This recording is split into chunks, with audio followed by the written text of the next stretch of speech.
Picture yourself standing on the black sand beaches of La Libertad, right at dawn. The sun hasn't quite broken over the horizon yet, but the very first thing you feel isn't, you know, the scenic beauty of it all. It is power. Oh, absolutely. Just sheer ancient indifferent force. Right. The Pacific Ocean, you're looking at these massive swells that have crossed thousands of miles of deep water, and they suddenly hit this shallow volcanic rock, exploding upward with an impact that feels almost like intentional. Yeah, it really is a completely unforgiving piece of geography. And that physical reality, that heavy, relentless energy is central to the deep dive we are taking today. Which I am so excited about. Yeah, we're exploring excerpts from the 2026 book El Tunco Rising, Katherine Diaz, El Salvador, and the Ocean That Shaped Them by Cheeto Pepler. And our mission today is to really look at how the extraordinary story of one young surfer, Katherine Diaz, is just intrinsically tied to the complex, turbulent, and highly specific history of El Salvador itself. Because you really can't separate the athlete from the water. No, not at all. And you definitely can't separate the water from the country it borders. Okay, let's unpack this. Right. Because to understand the physical power of that coast, we actually have to move inland first. We have to look at the historical trauma of the land itself. Right. Because, like, the ocean shaped the shoreline, Yeah. but violence truly shaped the nation. It did. And, to understand the world Catherine was born into, the book takes us back through a history of just staggering inequality. Historically, El Salvador's formal economy, which was almost entirely dependent on coffee and sugar exports, was controlled by what they called the 14 familias, or the 14 families. Wow, just 14. Just 14. They essentially owned the country's wealth. Meanwhile, the campesinos, the rural farmers who actually worked those lands, owned almost nothing. Which is basically a recipe for a pressure cooker. Precisely. So when global coffee prices collapsed during the Great Depression in the late 1920s, the plantation owners slashed already meager wages. And this led to a massive peasant and indigenous uprising. Yeah. And the government's response in 1932 was absolute devastation. It became known as La Matanza, or the slaughter, where the military killed up to 30,000 indigenous and campesino people in just a matter of weeks. 30,000. I mean, that level of suppression basically cemented a social fracture that decades later erupted into the Civil War. Right. From 1979 to 1992. It did, yeah. And I want to explicitly state for you listening that as we dive into this, we are neutrally reporting the historical context exactly as it's provided in this book. We're not endorsing any political side here, but simply conveying the facts of the conflict as the author outlines them. Right, just laying out the geopolitical forces. Exactly. So the book details these forces at play. Yeah. You had the FMLN, which stands for the Farabundo Martí National Liberation Front, which was a Marxist-aligned guerrilla coalition fighting the Salvadoran government and its military. And that government military was heavily funded and backed by the United States, right? Yes, heavily trained and funded by the U.S. as a key part of its Cold War strategy in Central America. And because of that massive influx of, foreign weapons and training on one side and entrenched guerrilla warfare on the other, the human cost was just staggering. It really was. The text details some truly horrific events to illustrate this. For example, the 1981 El Mazote massacre. Right. This involved the Atlacatl Battalion, which was an elite unit trained by U.S. Special Forces. They entered a remote mountain village and systematically killed approximately 900 civilians. 900, that's just... I know.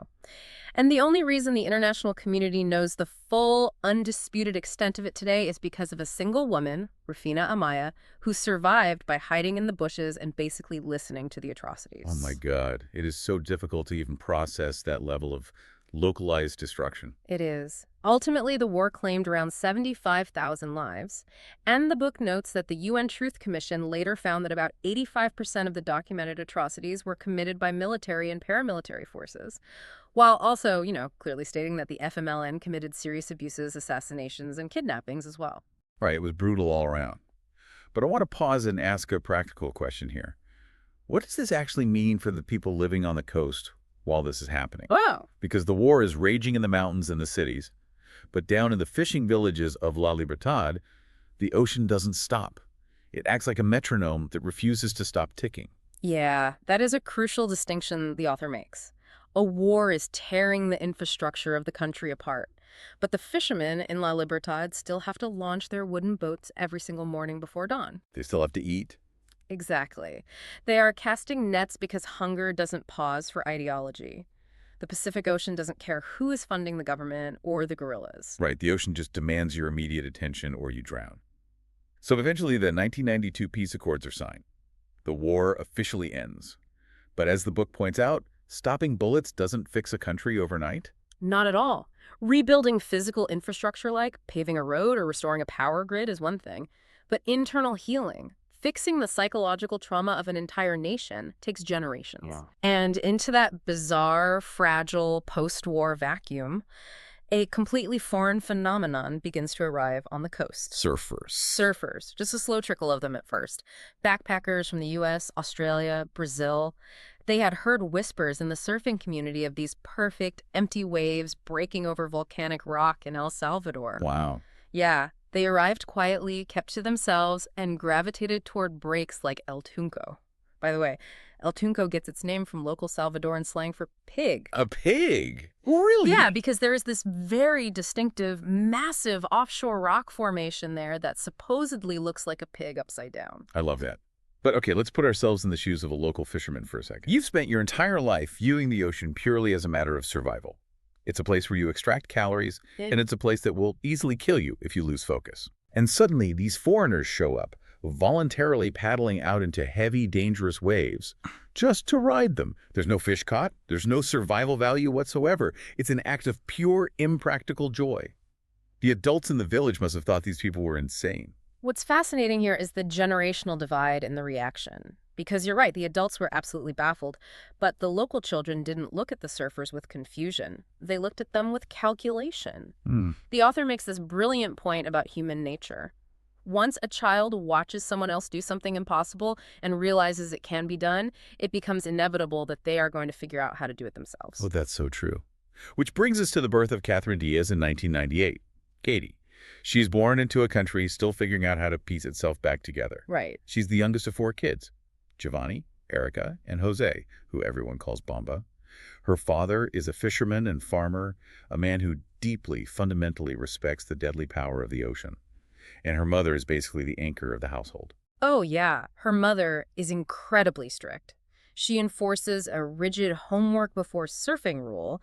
She sees no practical future in playing in the waves.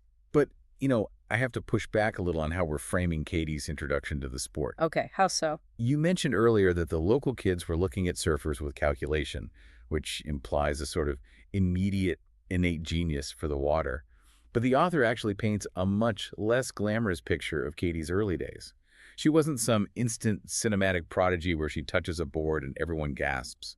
That is a very fair correction. Talent is common on the beach. What her older brother Bamba noticed in Katie when she was just 6 years old wasn't raw, natural talent. It was her relentless attention. Yeah. She would sit on the beach and ask these exhausting, highly technical questions. She'd point to a surfer and ask, why did that wave close out? Or why did they paddle further out before the set arrived? Wait, let's break that down for listeners who have never touched a surfboard. What exactly does it mean when a wave closes out, and what is a set? Good point. So a set is simply a grouping of larger waves that travel together across the ocean, usually in groups of 3 or 4. If you know a set is coming, you paddle further out to sea so you don't get crushed by them. Got it. And when a wave closes out, it means the entire wave crashes all at once, parallel to the shore. There is no open, peeling face left for the surfer to ride. It's just a giant wall of white water. Oh, okay. So Katie, at 6 years old, was already trying to decode the physics of why certain waves peeled perfectly and others just collapsed. She was reading the water like a textbook. But eventually, they put her on a heavy, stable longboard to actually try it, and she wipes out instantly. The board goes sideways, she goes underwater, getting totally tumbled in the white water. She comes up coughing with hair plastered over her face, and she just laughs and demands, again. It showed her immense resilience. But we have to talk about the brutal reality of doing this in El Salvador. Because wanting to surf is one thing, but the economics of surfing are incredibly harsh. The book points out that a decent imported fiberglass shortboard could cost more than 2 months of a typical Salvadoran salary. And if you break a fin on a rock, you can't just open your laptop and order a replacement online with next-day shipping. Exactly. So Katie had to become meticulous out of necessity. She preserved a single bar of wax way past the point a tourist would have thrown it in the trash. She learned to mix resin and patch the dings in her boards perfectly because that equipment was literally irreplaceable. There's a fantastic anecdote in the book that perfectly captures her discipline. An Australian surfer is passing through and gives her a used traction pad for the back of her board. Hmm. He sees this little girl surfing every single day and asks jokingly if she skips school to be out there. Right. And Katie doesn't even smile. She just looks at him and replies factually, "My mother would kill me." She was completely serious, and she carried that exact same discipline into her training. She was mentored by Adrian Wigston, a guy known locally as Pelo de Tusa, who ran Sunzal Surf Company. He wasn't some formal Olympic sports psychologist, he was a waterman. He spent hours drilling her on unglamorous fundamentals, things like bottom turns and speed generation. Okay, another technical pause. Explain the mechanics of a bottom turn. Why is it so crucial that she spends hours doing it? A bottom turn is the very first thing you do after you drop down the face of a wave. When you drop in, you are moving straight down toward the flat water propelled by gravity. A bottom turn requires you to dig the rail, the edge of your board, into the water at the exact right moment to redirect all of that downward momentum into forward lateral speed across the face of the wave. Oh, I see. If you mess up your bottom turn, you lose all your speed, and the wave leaves you behind. It's not flashy, it doesn't look cool on a magazine cover, but without it, you can't do any high-performance maneuvers. Here's where it gets really interesting. Because Katie's superpower, according to the book, wasn't her balance. It was her tolerance for repetition. If she had a terrible heat in a local contest, she didn't sit on the beach and complain about the judges scoring her unfairly. She treated bad heat like homework. She would paddle right back out alone and practice generating speed on the inside sections, the smaller, weaker parts of the wave closer to the shore, for an hour. Her reputation in the local community was eventually summed up in just 2 words. She goes. Meaning, when the ocean was huge, messy, and intimidating, and other older surfers were hesitating and pulling back from the ledge, Katie fully committed. She threw herself over the edge. Wow. But as she is building this incredible physical and mental sanctuary in the water, reaching new heights of focus, you can't live in the ocean. Eventually, you have to paddle back to shore. And the shore she is walking back onto is undergoing a massive, terrifying shift. The ghosts of the Civil War are essentially being replaced by a much more immediate, localized threat. Yes. And again, we are impartially reporting the geopolitical context exactly as laid out by the author. The book documents the rise of the street gangs, specifically Mara Salvatrucha, which is MS-13, and Barrio 18. Now, it's vital to understand the mechanics of how this happened. Right? These gangs were not actually born in El Salvador. They were originally formed on the streets of Los Angeles by young Salvadoran refugees who had fled the brutal civil war in the 1980s. They formed gangs initially to protect themselves from existing neighborhood groups, and it evolved into organized crime. So wait, let's synthesize this. The United States heavily funds the Salvadoran military during the Civil War. That violence forces thousands of Salvadorans to flee as refugees to Los Angeles. Those marginalized refugees form gangs in the U.S. to survive. Yeah. And then what happens in 1996? In 1996, the United States passed the Illegal Immigration Reform and Immigrant Responsibility Act. This drastically expanded the definition of deportable offenses.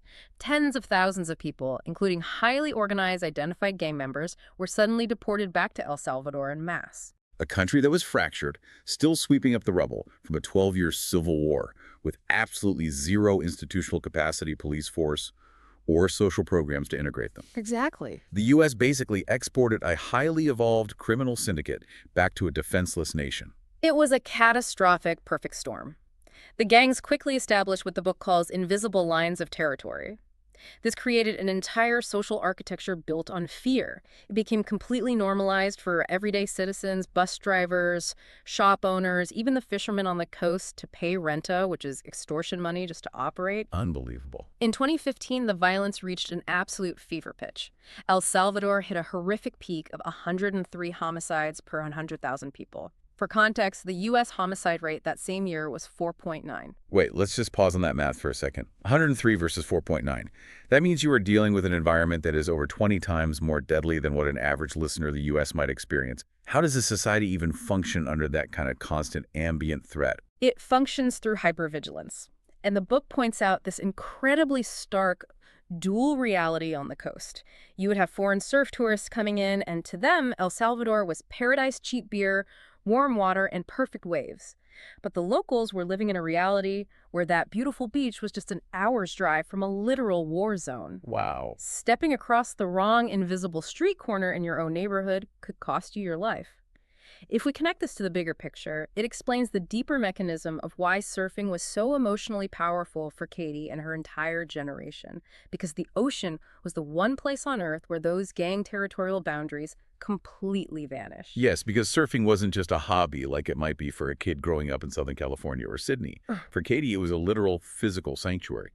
Once you patter 50 yards past the shoreline, the gangs have absolutely no power. None. The Pacific Ocean's indifference, the fact that it didn't care what neighborhood you were from, what your last name was, or whether you had money to pay the renta, was a massive psychological relief. Yeah. The only invisible lines out in the water were the rip currents and the coral reefs. So the lineup becomes her sanctuary. But as she gets older and as her skills sharpen, that sanctuary transforms. It becomes a classroom, and then it becomes a proving ground. And an incredibly dynamic one. Think about traditional sports. A basketball court never changes its dimensions. The hoop is always 10 feet high. Right. But the ocean changes its architecture by the hour, depending on the tide, the wind, and the swell direction.